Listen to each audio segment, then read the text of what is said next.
si girl, ha, si Goldie, kung talagang mahal niya si Yulo, sana magkaroon naman siya ng konting delikadesa. Ano? Alam na niya na nagkakaroon ng hidwaan yung mag-ina, yung pamilya.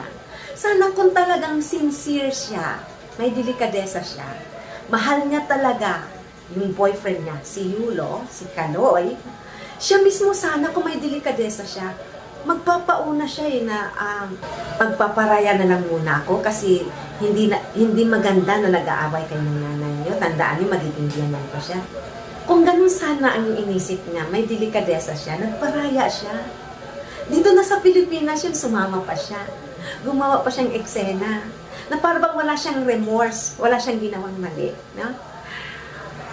Ewan ko ba? At dun din sa magulang ng babae, no, ni Goldie, bakit hindi man lang siya napangaralan?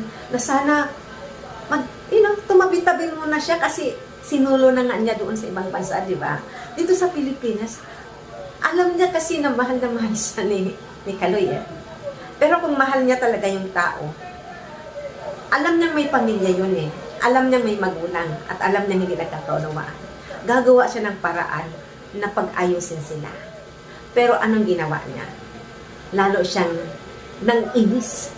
Lalo siyang nang asar. Na ipakita dun sa nanay na mas pinili siya.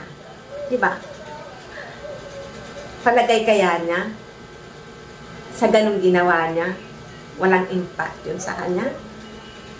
At totoo nga bang mahal niya si Kaloy? Kasi hindi siya concerned.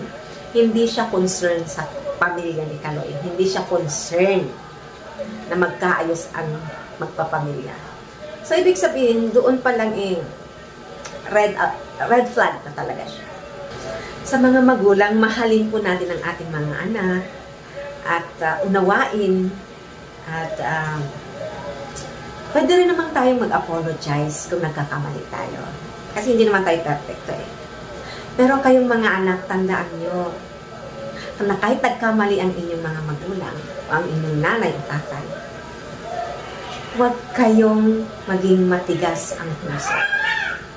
Matuto kayong magpatawad, matuto kayong umunawa, matuto kayong magbalik ng pagmamahal. Kasi ang magulang, nakakapagsalita lang yan ng di maganda. Nakakagawa lang yan ng di maganda kung sumusubra na ang anak. Kung hindi na niya kayang pagsabihan at pangaralan. Kung sumusubra na ang tigas ng ulo ng anak.